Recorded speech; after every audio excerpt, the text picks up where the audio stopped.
Hi, everyone, and welcome to Restaurant Royalty Catering with the Queen. I am so glad you joined us today on behalf of Elizabeth Jewell Consulting and CaterLink. I'm happy to share some fun tips and tricks with you about the catering industry as a whole. And let's take a look at the agenda so we know what we're talking about today. All right, so first we're going to do a quick intro on who I am and who Elizabeth Jewell Consulting is. We'll talk about what catering actually is. We'll talk about some team alignment. So we get lots of questions around how to align your team for catering. We will talk about targeting guests. We'll dive into menu, packaging, and then to data. So let's move into the intro. All right, so firstly, who is Elizabeth Jewell anyway? So my name is Jenn Saunders-Haynes. I am not Elizabeth Jewell, but I am the founder and chief catering strategist at Elizabeth Jewell Consulting. So Elizabeth Jewell came from my mother and my grandmother. My mother's name is Angela Elizabeth, and my grandmother's name is Ruby Jewell. And so when I was a little girl, the first thing that we learned how to make in my family was macaroni and cheese. So there's this baked macaroni and cheese dish that was a staple, and everyone in our family has to learn how to make it. And then my other favorite dish is peach cobbler, which probably some of you probably heard me talk about on stage. These things were the staples in our home, and it was created with love. And that's when I learned that food is love. And did I know that I was going to end up in the catering industry in the future? No, but I did know that on every Sunday, somebody prepared meals and it was made from love. And so the best path forward for me in naming my company was to pay homage to my mother and my grandmother, Ruby Jewell and Angela Elizabeth. So that's how Elizabeth Jewell started. And on the next slide, what do we do? So we are a full service catering program, and we do development for customized catering solutions. So when I get calls from brands, I do a program evaluation, I do the strategy and execution, the go-to-market planning, and I also offer fractional catering leadership support. So what that means basically is that I take a look at the program, nuts to bolts, I figure out what I can do to help depending on what the brand actually needs, and we go from there. So sometimes that means that I am fractionally supporting them as their director of catering. And sometimes that means I help them with a strategy to introduce to their leadership team or their C-suite team so that they can have the best path forward to grow their catering sales or whatever that their options may be. And finally, who am I? So my experience spans across a few different brands. So most recently, I was at Subway. I was there for 4.5 years. Prior to that, I was at GoToFoods. And then when I was at GoToFoods, then it was Focus Brands. I was at Schlotzsky's. And then I partnered with some other really great entities, CaterLink, of course, being one of them. I've also spoken at Fast Casual Executive Summit, Food on Demand, Catering Growth Forum, and I'm working closely with Lou Malnati's Pizzeria on some special projects. So that's who I am, and then we'll talk more about how to contact me at the very end. But for now, let's get into the program. So what is catering? I get a lot of questions around what catering actually is, right? Is catering a number of guests? Is catering a dollar amount? And the answer is yes, and then also no. So for everyday catering, we think about that being 10 or more guests, right? And that is how guests think of catering, not just the industry. So if catering is 10 or more guests, and that means everyday catering is about 10 to 25 guests, and that think of office lunches, family gatherings, and things like that. So Chipotle and Panera are examples of restaurants that allow catering guests with minimum spend, not guest count necessarily. And they offer either same day or 4-hour lead time. If we're thinking about mid-size events, this is like the sweet spot. This is the bread and butter for most restaurants. And this is that 30 to 75 guest count. These are your training, celebrations, and holidays. So they span across B2B and B2C. And again, this is where we kind of live in the catering space in most occasions. If you're in a metro area or you're close to office complexes, that could be a little bit different. And so you may be in the large event space more often, and that is 100 plus guests. These are more corporate functions, more B2B school events, large sports teams, things like that. So Jersey Mike's and others may call this group catering. And they often need some kind of brand involvement. So think about brands that have catering sales managers or dedicated catering teams with CRMs and other functionalities to help support these large orders to make sure there's a little bit extra touching for the orders that are coming in. These have a little bit longer of a lead time. They require a little bit more notice because they are so large. And then there's some examples like Chipotle where the lead time or what's considered catering can fluctuate, right? It depends on a lot of different factors. And if you have the opportunity to build technology or partner with a company that can allow you the technology to do this more dynamic kind of lead time, you can live in that space too. So you can have a shorter lead time when the guest count is low or the spend is low, and you can have a longer lead time when the guest count is higher or the spend is a little bit higher.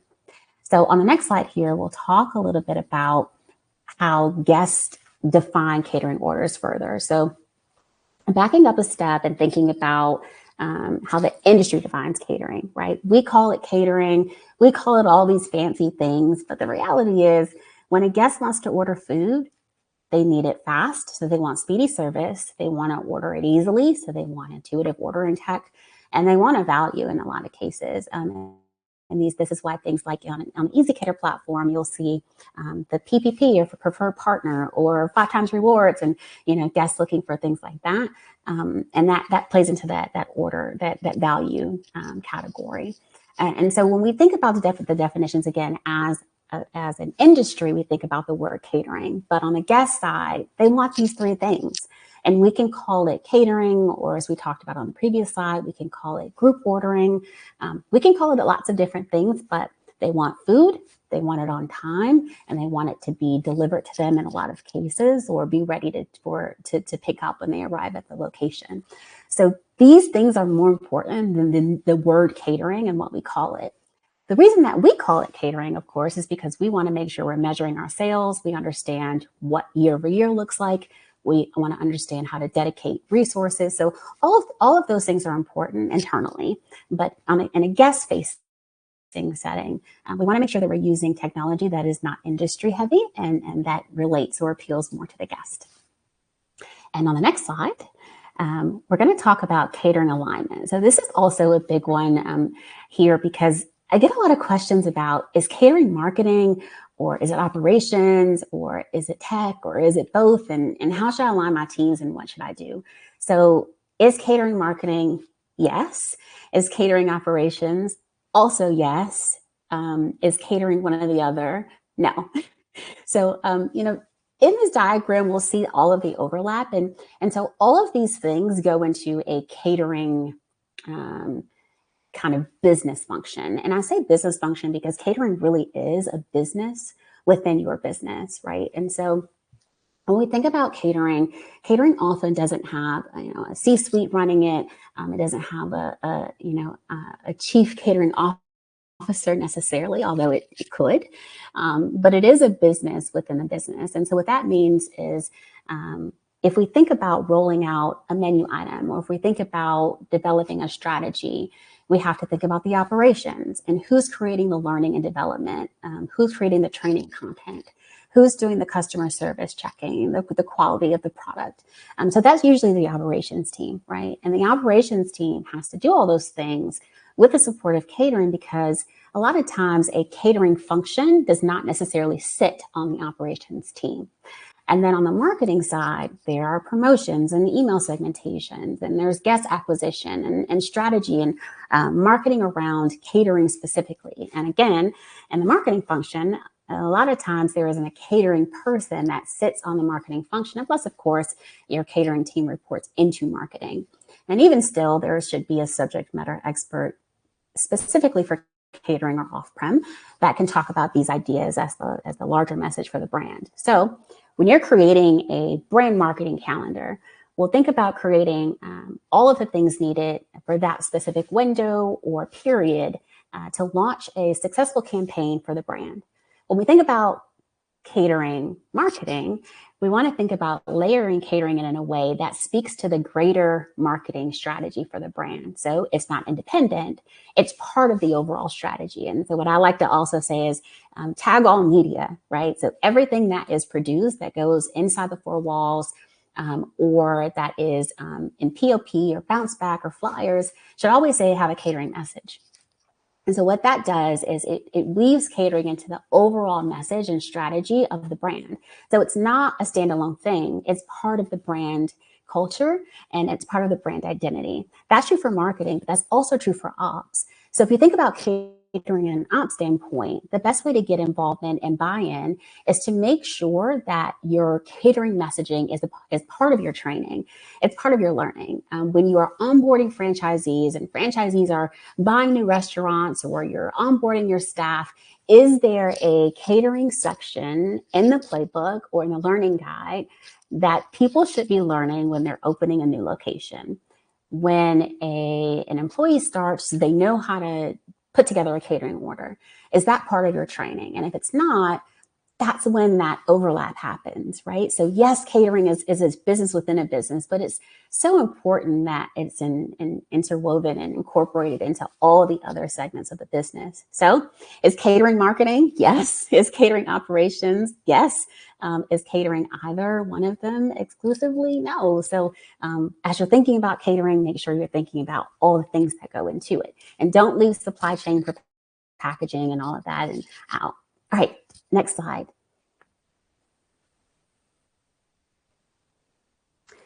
All right, how do we get cross-functional alignment? All right, so we talked earlier about catering as marketing, catering as operations, and then we're thinking about cross-functional alignment. We want to think about the overall business direction. So the C-suite, CEO, CMO, COO, they all develop the overall business direction, and it is up to them to say what the most important things are for the business at that time, for that year, next 18 months, next 5 years, whatever it is, right? And so then that overall business direction probably includes catering. Then there is a catering strategy and planning person, or the catering lead, represented with a crown, of course, for the catering queen on this particular slide. And that person is the one that puts together the catering specific strategy and works cross-functionally to make sure that all the tools and resources are in place according to the C-suite overall business direction to execute on that plan. After that person develops the strategy and the planning, then that's when ops and marketing support comes in. So if you're thinking about a corporation and those people, and not like in my previous roles, sat at the corporate office, then it's important to have a field team that understands that strategy that can execute, because having somebody in the field that can speak the language of the franchisees and that can communicate or act as a liaison for what the corporate strategy is and the execution that happens inside the four walls is going to be super important, both on the operations piece and the marketing piece. So when the strategy is created for catering, the field teams are the ones that work together with the corporate team to be sure that that is taking place. And then after that's happening, the store and or restaurant has to execute on that plan. And then that goes back to the C-suite. So as the C-suite is doing their field visits, they are understanding what's happening in the stores, what's happening in the market, the look and the feel of the program itself. They're getting feedback from the store and the restaurant, right? So they're understanding, okay, this is working, this is not working. That feedback is also going to the field teams, of course, and being funneled back to the catering lead. But more often it goes to the C-suite while they're doing their communications and rounds. And then that funnel keeps going around in a circle, right? And so you constantly get feedback. So there's this input of information, and then there's this output of information that happens, and an output of new strategies, and an output of updates and changes. So that is the cross-functional alignment that needs to happen when you're developing a catering program. And all these things should be in sync. If something is off at some point, you may have to reevaluate either what the business direction is or where the breakdown of communication may be at either the field level, the franchisee level, or with the catering support level, because something may be amiss. All right, so moving away from cross-functional alignment and going into guests. This is going to be super important because we all want to target guests and understand who they are, because the objective here, of course, is to make money. And so who orders catering? And I'm sure everybody listening knows the difference between B2B or business to business, B2C, business to consumer, and then enterprise. I'm going to spend some time talking about enterprise at the very end, because this is kind of something that not necessarily new, but requires a different kind of support. And having had experience with a large enterprise at Subway, I can speak to this and help you understand a little bit on how you can tackle those. So we'll start with business to business on the next slide. All right, targeting B2B guests. So B2B guests are these guests that order for their office. They're an admin or an executive assistant, and they're ordering for meetings and plannings and so on and so forth. Be super familiar with the local market. Know what office complexes are around. Know what other businesses are around. Know how to get to them, how to reach them. Develop marketing materials for distribution. So you could develop this on your own if you are able to do that based on the organization that you may operate and or franchise. If you cannot do that, maybe reach out to your corporate office to see what materials are available. And then once you have those materials, you have to distribute them. And distributing them means that you have to dedicate time to actually visit the local businesses. So yes, you can put bounce back flyers in bags, and yes, you can do all the things, and you should be doing all of those things. But the best way to capture those guests is to go out into the community and foster those relationships. Relationships in B2C settings are key. So people order from people that they like. If they know you, if they like you, if you dropped off a little surprise and delight, a cookie, a slice of cake, whatever it is, they start to build a relationship with you, and they'll call you when they have a last minute meeting, when they're in trouble, when they need, a huge order and they don't trust anybody else to bring it on time because, their new boss that's traveling from out of town is going to be there. So all of these things are really important in building relationship. And when you're in the community and they can see your face and they know that you are a small business owner as a franchisee, or you're new in town, or you have a new product, they're more likely to order from you. So that's super important. The other point here is, as you're talking to B2B guests, consider visiting management offices and shopping centers and office parks. Post-COVID, sometimes it's a little more tricky to get into buildings, especially if you don't have an address to be dropping something off. And oftentimes, if it's gated or if there's a security guard, it's more difficult to get past that. So if you go to the management office and a shopping center and an office park and say, hey, I want to partner with you as a building, as an office complex, and here's what I can do for you. I know, Black Friday is coming up, and we want to make sure that we are getting a newsletter out to all of the tenants in your building, right? They may be able to partner with you on something like that. And that's true for shopping malls too, or outlet centers that are going to be busy during the holiday season or any other time. So that's for targeting B2B guests. If we think about B2C, that's a little bit different, and we'll talk about that here. So if thinking about B2C guests, think about bridal shows, think about sporting events for kids, soccer games, baseball games, football games, anything that draws a larger crowd, but is still considered a B2C because you're working directly with an individual and not an entity or company. These partnerships work well the same way you're driving partnership with a management office or at a building or a shopping complex. Here you're driving partnerships with hotels and bus companies, rental agencies, any place that can accommodate these B2C guests. And the partnership here is, hey, let's help each other. What can we do for you? And this is how you can help us. So we want to frame this more of, we're working together to help each other than we're trying to sell something, because that works a little bit better in these cases. And so considering partnerships with hotels, bus companies, and rental agencies goes really far, because if there is a large youth sports event and all the kids are staying at the same hotel, well, the kids have to eat. The parents have to eat. If they're playing at a field from 8 a.m. to 8 p.m., that is prime opportunity for you to be catering to all of those teams and all those coaches at that event. So things like that will help when you're thinking about partnership. The third bullet here, developing an internal calendar of catering moments. So, this may be done if you're working at a franchise at the corporate office, but if you want to create a calendar for yourself as an independent operator, or if you have a brand of a few hundred, you want to sit down and figure out what those catering tentpole moments are. Catering tentpole moments are different than 3PD moments in some cases. Sometimes they're the same. But you want to develop these moments because you want to see how they play into your overall calendar. For instance, football season in whole is a catering moment, right? But Super Bowl is a huge catering moment. The day after Super Bowl is a huge 3PD moment because I don't know if it still is, but statistically, the day after Super Bowl was the most called off day of the year. But I digress. Super Bowl Sunday is a huge event for catering, kind of like Cinco de Mayo.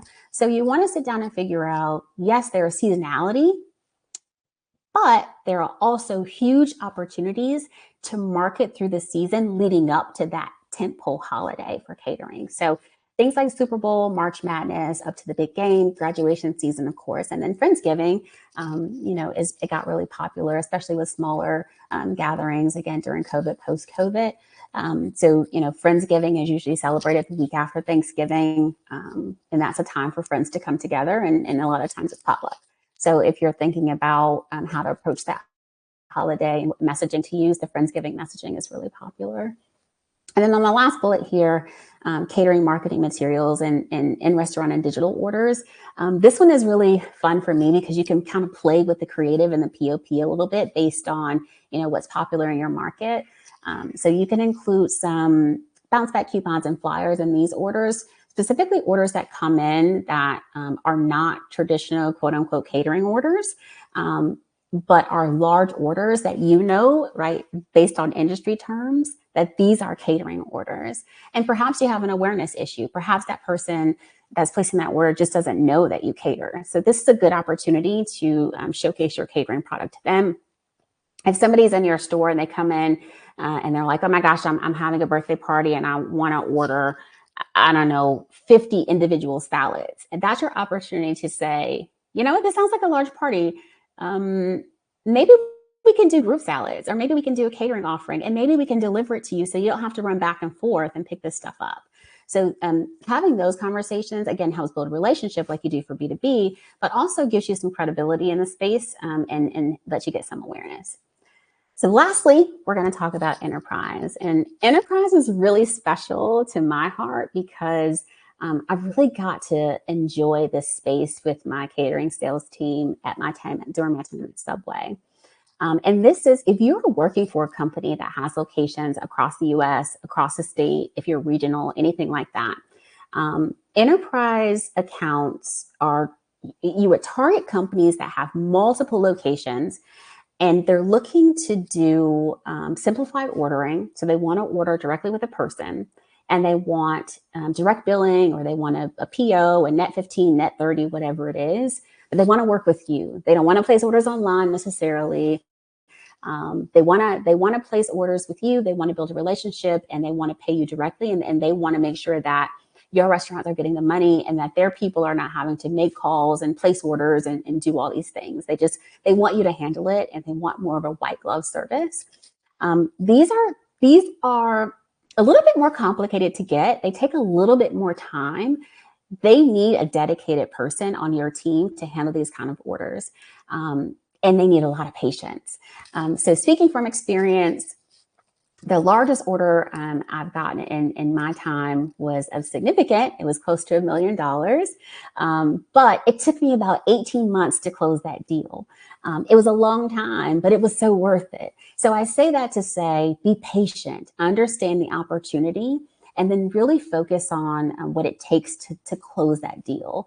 The contacts here are going to be operations managers, event managers, human resource directors, and you're going to target opportunities like inventory, guest or employee appreciation, safety trainings, specifically for construction, engineering. My husband works for an engineering firm, and they have safety meetings every week virtually, and they have to do OSHA certification. So anything like that where you know that people are going to be in one place and they have a meeting that they must attend for a requirement or training, those are opportunities to call a construction company and say, hey, I know you have a big project and you just secured a big deal, and X city or Y state, how about we set up a program to feed everybody across the state, right? Because you may have restaurants in every city or in every major city in your state or region. So that's huge. And again, a lot of times these orders, they want to pay with a credit card, or they want a PO or direct billing, or pay by ACH. A key here is be consistent. As I said earlier, to be patient, but also be consistent. And you want to make sure you have some CRM tools or a good tracking resource, because there's going to be a lot of note taking, a lot of follow-ups, because again, these have a little bit of a longer tail to close that deal. All right. So enough about guests. We're going to move right along. And we are going to talk about menu a little bit. So when we think about menu, we want to keep things super simple. A lot of times what happens is restaurants have a huge menu and they want to sell everything because they're super excited to be in the catering space, which is amazing. But then they put everything on the catering menu. And so it becomes overwhelming for the guests to have to sort through everything. And then it's, what is this anyway? And how is catering different than the regular menu? And I can just place this order online myself. So when you're creating a menu, you want to make sure you're supporting the top selling items. Make sure those items are easy to transport, whether they be warm items, hot items, cold items, whatever it is. Make sure you have the packaging to support it, of course. But make sure they're easy to transport. Make sure they are low COGS and high profit. So you don't want to put the most expensive thing to make on the menu, especially if you are also on a marketplace or a third-party platform where prices can be a little bit higher because of commission rates. You don't want to press yourself out, right? So make sure that you're using your items that have a little bit lower COGS, and so that you can make a little bit higher profit. And then they have operational ease. So make sure they're easy to put together and build inside your four walls. You don't want to overwhelm the line, especially when you have a bunch of lunch orders coming in, or you're accepting same day orders, and you have orders that are placed in the morning that are due at noon or 1. And the staff at the restaurant is trying to get through lunch rush. So you want to make sure you are thinking about your overall ops and how your ops work inside your specific restaurant. And picking items that are easy to execute and easy to put together, either for pickup or delivery. All right, so that is the menu. Moving along, we are going to talk about packaging. I alluded to it a little bit in the menu section, but as we think about packaging, packaging can be a marketing element. And so, a question for the audience: if an order from your restaurant was delivered, would guests know it came from you? What does it look like? If it's sitting on a table and somebody walks by, would they say, "Oh, this is from ABC restaurant"? Would they know that right away? If not, maybe that's an opportunity, right? And maybe it's worth it for your brand to get some fully branded packaging so that you could use that as a marketing element. And maybe that's part of the cost of the packaging.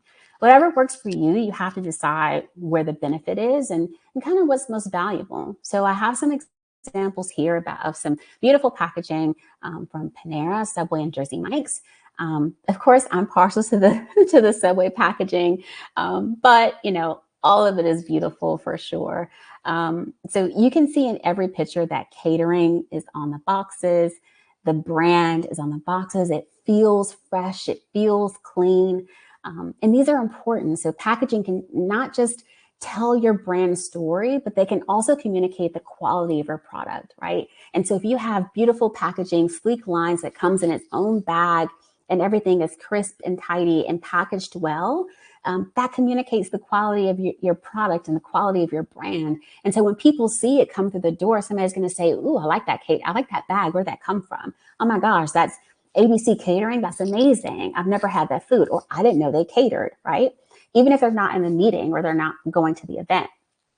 So it also communicates your sustainability messaging. If you are a brand that has a stance on sustainability, you can create your packaging in a way that speaks to your sustainability messaging. And then you can also include some, fun sayings, or you can include QR codes that link to your loyalty programs to drive loyalty. You can link it out to your menu. You can link it out to your nutritional information. You can use the packaging to kind of do what you needed to do from a marketing standpoint.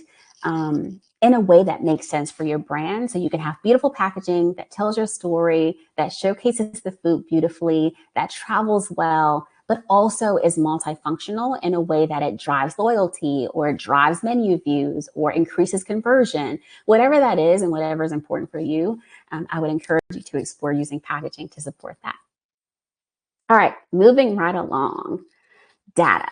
So data is super important. And so when you're thinking about data, big decisions from data, not feelings. We all feel things and we all think we know what's best. And oftentimes we're wrong, right? I'm wrong a lot of times, but in being wrong, you grow and you go back to the data and you figure out where you went wrong and you start again. So understanding the KPIs that are important to your brand are going to be significant. So understand your average order value. What's your percent of sales? What's the product mix? What's selling, what's not, who's a B2B guest and who's a B2C guest, and do we know the difference? And do B2B guests, are B2B guests more valuable? Do they spend more money? Do they order more often? Do they order on different ways? Do they read emails? All of these things are super important to understand how you move the program forward. Without this data, it's really hard to understand what you should be doing. And then you're moving from feelings and not data.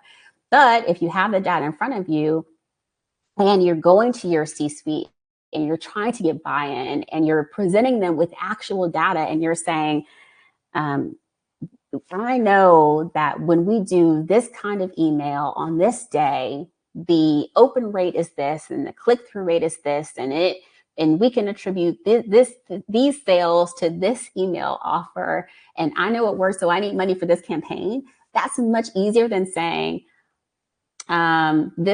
I think this works, and I think people order on this day, but we need to do it and find out. So make sure you have the data to support whatever you're asking, so that you can have those conversations and it makes sense for you and your brand. Abandonment points and abandonment rates are also super important. This is more technology, but it helps you understand if you have a problem with menu flow. It helps you understand if people are looking at your menu and bailing. It helps you understand if you have a pricing problem. Maybe people are looking at the menu and adding things to the cart, but then they're not checking out. Maybe the pricing is too high. Maybe they're looking for an offer. If they're looking at the menu and you see that people are going to your online site, but then people are calling the restaurant, maybe they don't understand how to complete their order online. So your digital versus in-restaurant order conversions are kind of tricky.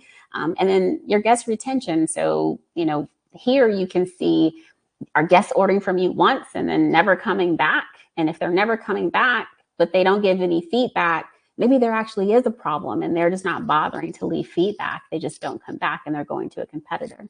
But without data, you don't know these points. So invest in the data, understand it, and make decisions from data, not feelings. All right. So as we move along to the end, thank you so much for joining. I have left my LinkedIn, my Instagram, and my email on the screen. It was a pleasure hosting the webinar for you today. I'm going to open it up for questions, but we will leave this right on the screen here, so that you can scan the QR codes or jot down my email address if you'd like to contact me. If you're looking for fractional support in any way, I'm absolutely open to helping in the best way that I can. Just shoot me an email and I can help. All right, so it looks like we have a question. What type of reward structure do you recommend offering as part of catering loyalty, since a lot of customers may be ordering from out of town or ordering for the company versus themselves? That's a great question. So I will say that if we think about the way that ezCater is set up in their rewards program, so the ezCater rewards program is you can get not just points for food, but also points for something else, Amazon gift card, right? So if you can do that as an EA or an admin, sometimes that's more valuable because they might not be looking for a discount necessarily. I always like to say that in some brands, they incorporate loyalty into their incorporate catering loyalty into their overall loyalty program. Some brands, it's separate. If you're going to do it together, I would say be really tactical about your earn and burn. So maybe your earn is a little bit different for catering and your redemptions are also different. So create some guardrails around the program to protect your dollars and also help the guests understand catering is something special.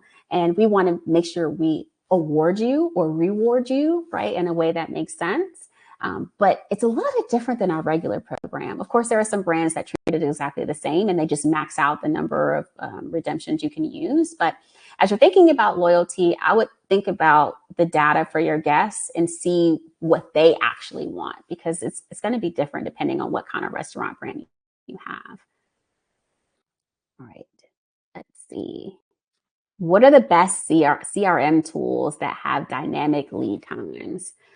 So this, I think, is a two-parted question. So there's a CRM tool, and then there's the dynamic lead time, which is more of a first-party catering order platform.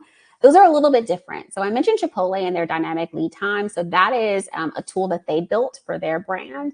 And because they built it with their technology, they can make it a little bit more dynamic. I'm not familiar with a tool on the market that does dynamic lead times for a first-party ordering platform. But for the CRM piece, in a CRM that a catering sales manager would use, I've heard really great things about HubSpot. Salesforce, of course, has some CRM tools. I would say the same thing I say about catering technology. As you're talking to companies about what they can offer, be very clear about what your needs are. So if you need a program that has a dynamic lead time and you're talking to a first-party technology company that can offer you a solution, make sure you're asking that specifically.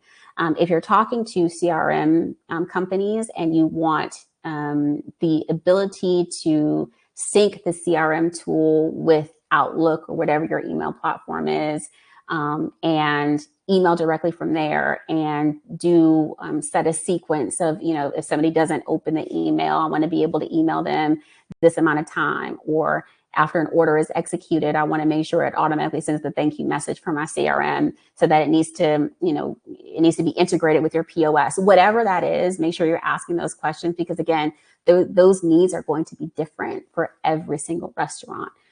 So the best is subjective, but I think there are some good ones out there. And if you want to talk to me further about that, I'm happy to help.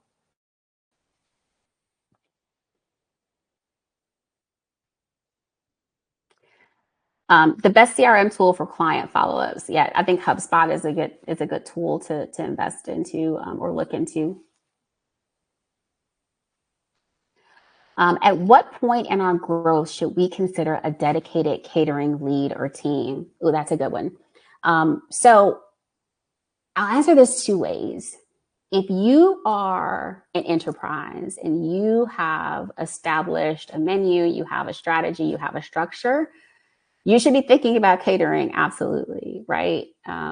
If you are a smaller brand and you have a few locations and you want to start thinking about how to set up catering, I'm going to say this, and not because I'm available for hire, but getting a consultant to figure out how you need to structure your catering program is going to be most beneficial for you initially, probably. And then once you figure out the bones of the structure, you can then move into, okay, how do I hire a permanent team? And what is the best team for me? Is that, can my marketing lead run the catering program and have a salesperson under them for now until we get to a place where we're making consistent catering money? So, again, that depends. But I think in the beginning, talking to somebody who is a subject matter expert in the business can really help you grow. And if you can't financially afford to hire somebody full time, perhaps getting fractional support is the best option.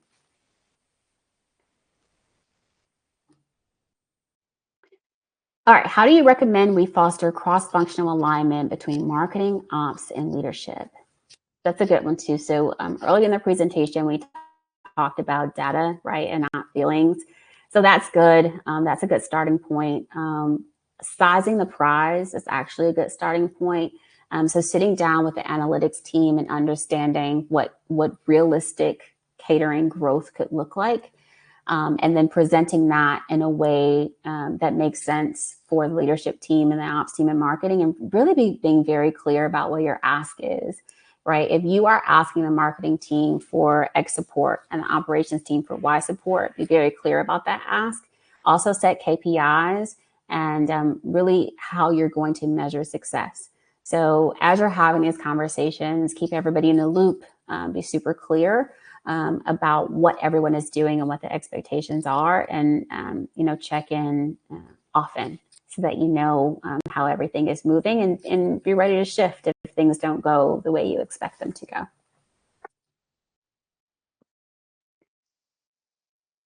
What outreach tactics have you seen work best for converting first-time B2C catering guests into repeat buyers? Follow up, follow up, follow up. So I cannot stress enough how important it is to follow up with your guests. If you have people that are ordering from you, you should be calling them within 24 hours of them receiving their order. That way, if there is a problem, you can fix it. You can plan for their next meeting. You can figure out what their cadence of ordering is. If they're already considering a competitor, you can do all of that. So you want to get in there and talk to them before they have a chance to consider anybody else.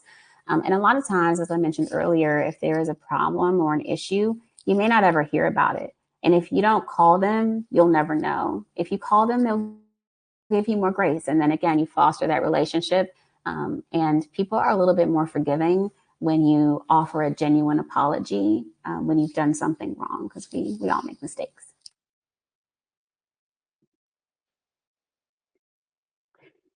How do we balance menu simplicity with customer expectations for variety? This is good too.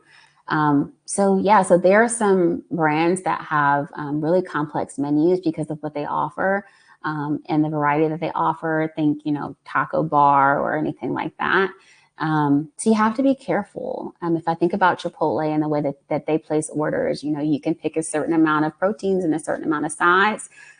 That allows for some flexibility, right? Some customization, but it also allows for the operational execution to be seamless, right? So you want to think about your top selling items.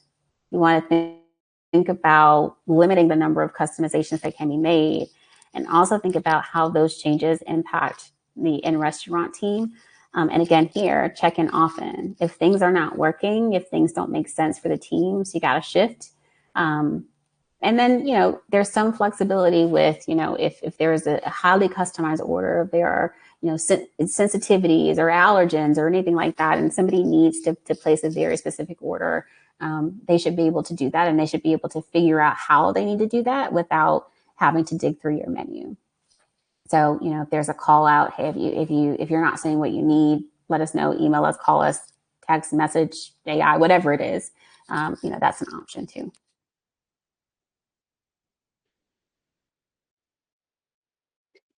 What operational tests do you recommend before launching a catering menu at scale?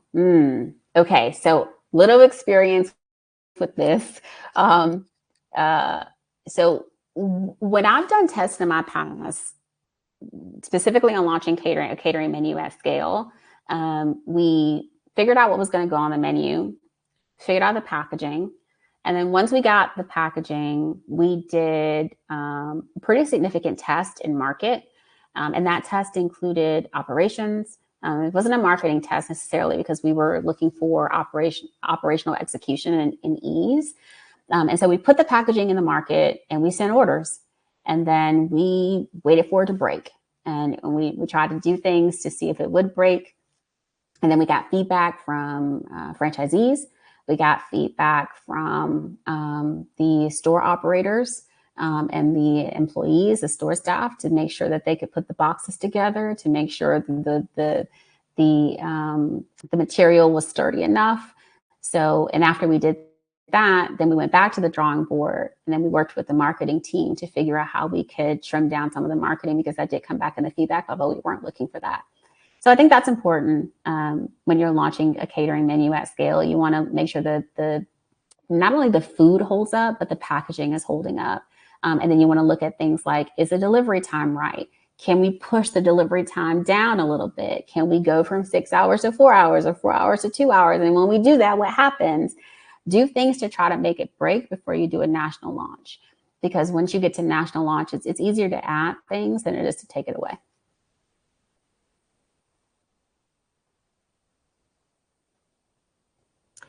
What are some cost-effective packaging strategies that still make a strong brand impression? So if you cannot, if you don't have the means or resources to do fully branded packaging like we showcased in some of the pictures, if you do an off-the-shelf packaging and you do, these beautifully designed stickers, I think that's a cost-effective way. I think, different kinds of menu cards, different kinds of flyers could go in the boxes. If you're doing, if you have a barbecue restaurant and you're doing a table setup, maybe you can do something cost effective with the tablescape, with the brown paper runner or, handwritten tent cards. I've seen some really nice things there. So there are some creative solutions that you can use and some ways to get around some of the costs until you get to a place to where you can get, some more beautifully designed packaging, or full color packaging that's a little bit more pricey.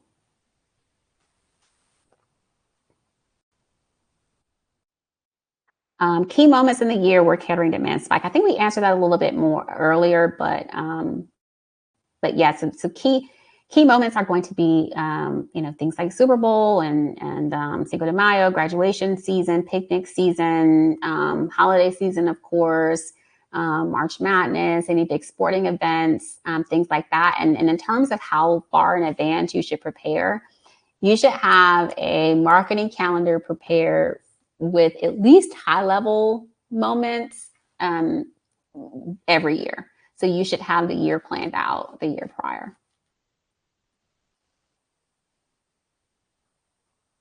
How should we integrate catering marketing into our existing digital and in-store campaigns?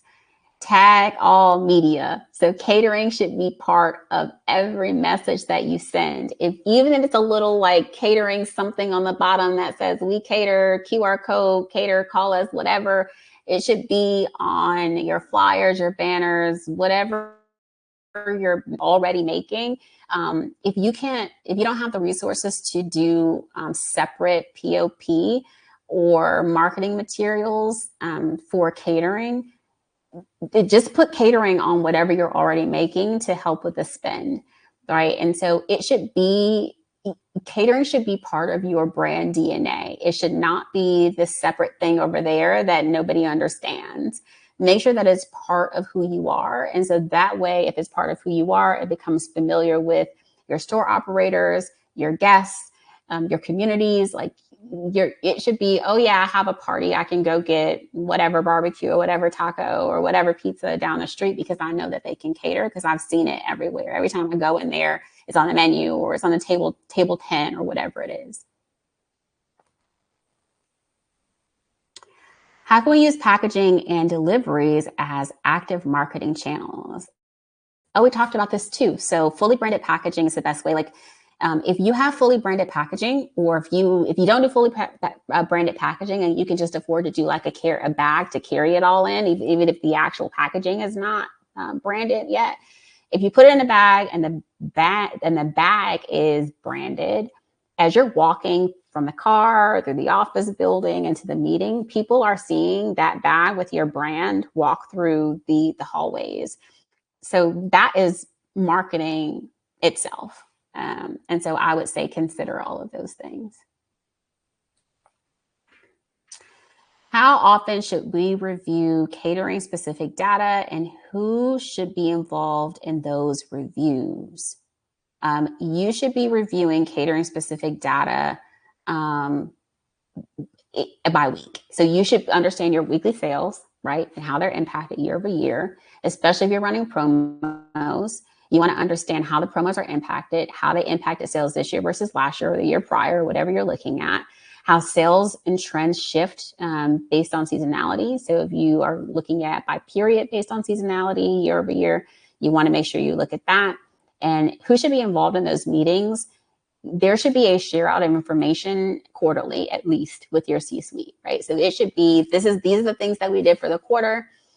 This is what we're doing next quarter. This is what worked. This is what didn't work. And this is what we're doing to try to make it better. All right. How can we measure the ROI of local B2B outreach efforts or seasonal programs? Data, data, data. So you cannot measure your ROI if you don't have proper data. So the first thing you want to do is make sure you're collecting the data. If it's a B2B guest and you're doing outreach, you want to make sure that the outreach that you're doing is producing sales. So you can track that with a QR code. You can see if they're scanning, clicking, how many conversions you get from that to see if that particular asset is working. If you're doing a promotion, if you're doing an email blast and you have a promotional code in your email, you want to track the promotional code to see how that is performing. And again, if these things aren't performing, shift. Don't do them again. Do them differently. Are they opening the email, but they're not clicking on the link? Maybe the language is wrong. But you don't know that unless you have the data. So, you want to make sure you have the data to measure the ROI for performance.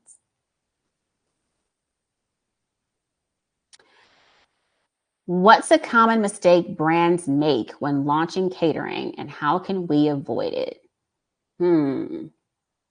A common mistake is putting absolutely everything on the catering menu and not thinking about price or packaging and just putting it all on there and seeing what happens, or launching on a marketplace or a online catering platform and thinking that sales will grow without taking any other efforts. So I think that is the common mistake. And I think to avoid that, just be super realistic, understand market trends. If none of the data in the industry is telling you that, catering should be increasing by insert whatever number, you have to be really realistic about what you believe catering should be doing in your specific brand. Shoot for the stars and land on the moon, right? Or whatever the saying is. All right. I think that is the last question. It has been a pleasure. I hope that you learned something. I hope that you had some great takeaways from this. And I hope to talk to some of you very soon. If not for fractional support, feel free to email me if you just have a quick question. I'm happy to help. And I'll see you around LinkedIn or Instagram. Be sure you connect with me or follow me. Thank you so much. Have a good day.